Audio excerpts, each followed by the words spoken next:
What's going on, everybody? Mortem here, this time bringing you 5 times games have made me almost rage quit. I review a lot of titles, which means I play a ton of games, which all kind of vary in difficulty, etc. And despite being overall a pretty mellow guy generally, I am nonetheless prone to rage quitting things just like anybody else. Now, luckily, I don't really do a lot of Let's Plays and stuff, so people don't tend to see me get angry. But nonetheless, here are 5 times that have made me absolutely furious to the point of wanting to rage quit, even though I did not, because obviously I have games to review. First up, we have a minor spoiler warning for Elden Ring, actually. So if you're unaware of who the last boss is, and you don't want spoilers about those last bosses, you might want to skip past this part, or just not watch the video, do whatever floats your boat. First up on our list, we have the last boss of Elden Ring, the Elden Beast. This was a combination of a few things, not just the boss itself. So I was among the first wave of people to not only beat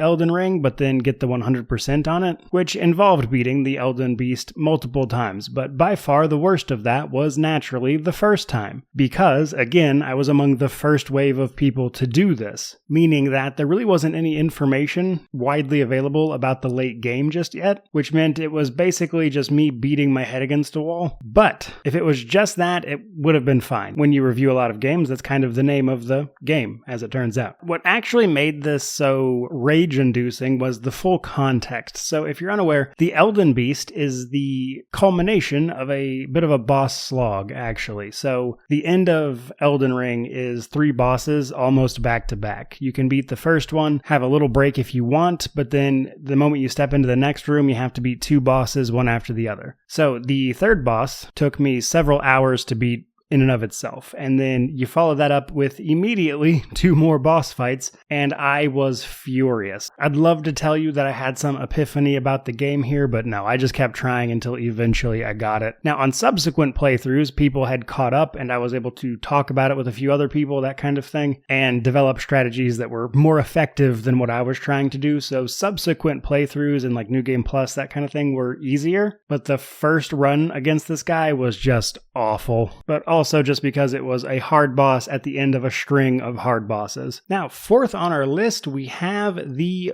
Voidwoken Blood Fury from Divinity Original Sin 2. So this is one of the bosses of the last act of the game, and there is no getting around this thing. You have to kill it to enter the City of Arcs. But that right there is an important thing to mention. The moment I'm talking about was pre-Definitive Edition. If you're unaware, with the original launch version of Original Sin 2, the last act, the City of Arcs, was awful. It was not well balanced. It was just a bit of a mess all around. And the Voidwoken Blood Fury was what I personally struggled with the most in that regard, because again, it's not optional. You cannot walk by this thing. But what makes it so difficult is that it is a monster with a lifesteal effect. However, that lifesteal effect is insane. If this thing hits you, it basically gets all of its health back, which by itself, okay, you lock it down. But in addition to fighting this thing, you have to fight waves of enemies that it summons in as the encounter goes on, and it is just a real mess. To this day, it's actually a pretty hard fight, but obviously I've played this game a bunch now, so even on the hardest difficulty, combined with some of the tightening up of arcs, it's really not that bad in comparison to how bad it was, which made beating the game on the higher difficulty levels a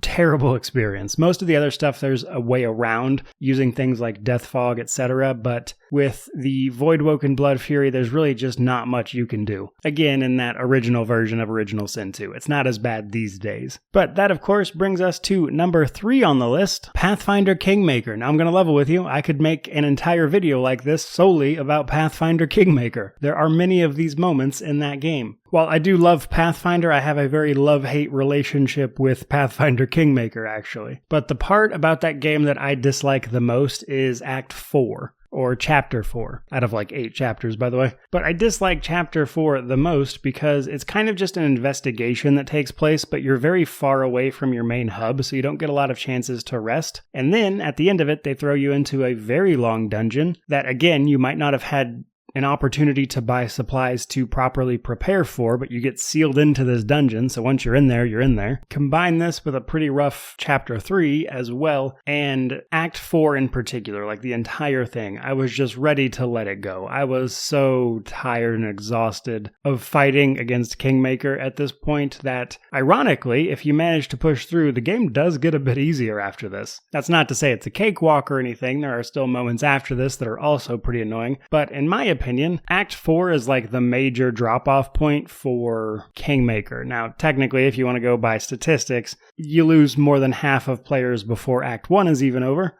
And by the time Act 4 rolls around, you have about a fourth of the people that started it. Most people do not finish this game, and it was a real struggle for me to do so, if I'm being real with you guys. So, all of that said, Act 4 was the worst of it, and while I'm certainly glad I pushed through it, it was a real nightmare. That, of course, brings us to our number 2 spot, which is actually the inspiration for making this video today, and that is the Dark Elf boss from God of War. So, I'm playing through this game for a review. I actually finished it up today, so you guys should see that review pretty soon. But while I beat the entire game on normal, did all this stuff, etc., and I was pretty much feeling pretty good about it, but I decided to go ahead and beat the game and do everything on Give Me God of War difficulty, which is like the highest difficulty. You can't change it or anything once you've selected it, so I decided to do New Game Plus on that harder difficulty, just so I could feel like I got the full experience, even though that there really isn't any reward or achievement, etc. for this difficulty. I decided to do it anyway, and obviously there are hard bosses like the Valkyries and, of course, the last boss, that type of stuff that are very difficult on this difficulty setting. What might surprise people is those aren't the things I struggled with. What I struggled with was this random Dark Elf boss who, for the life of me, I could not beat just normally. Everything else I was able to just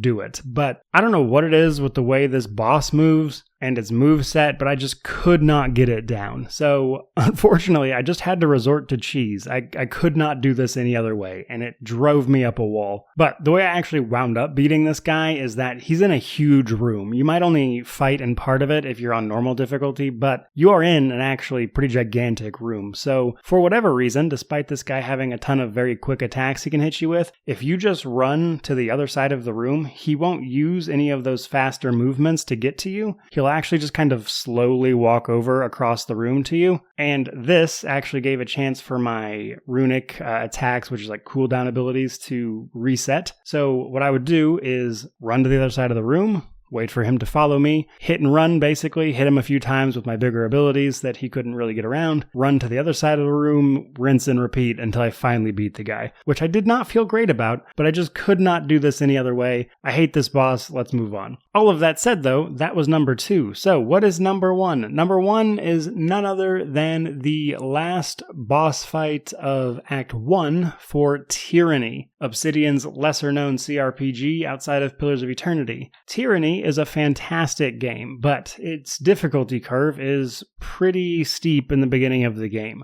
Ironically, if you can get out of Act 1, the rest of the game's not that bad, because you start getting abilities and items that you can use, which make it easier. But the last boss of Act 1 is actually a fight against I think it's 7 or 8 off the top of my head, other enemies, and there's only 4 of you. So you're outnumbered, you have very limited access to abilities or equipment to use in this fight, and I would love to tell you that I, again, had some epiphany and there was some amount of skill on my part, but honestly, I just kept trying this until luck was eventually on my side and I limped out of this fight. When I finally beat this fight, I had 1 person left with no health. Now again, ironically enough, the rest of the game after this was not that bad, but this fight in particular just kicked my ass. There is no other fight in game or just moment in gaming that I have struggled with more than this fight. I died over and over and over again. It took me literally days to do this. And like I said, when I finally did manage it, it really just mostly felt like luck.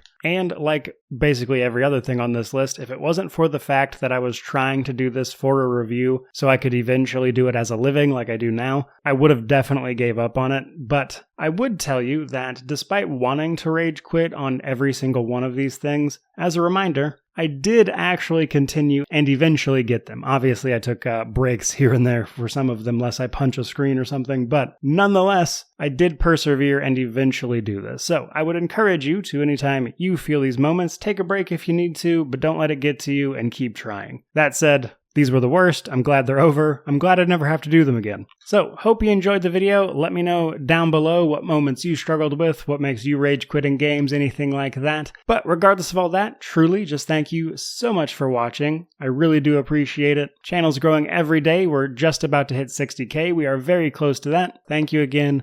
May you wander in wisdom and have an amazing day.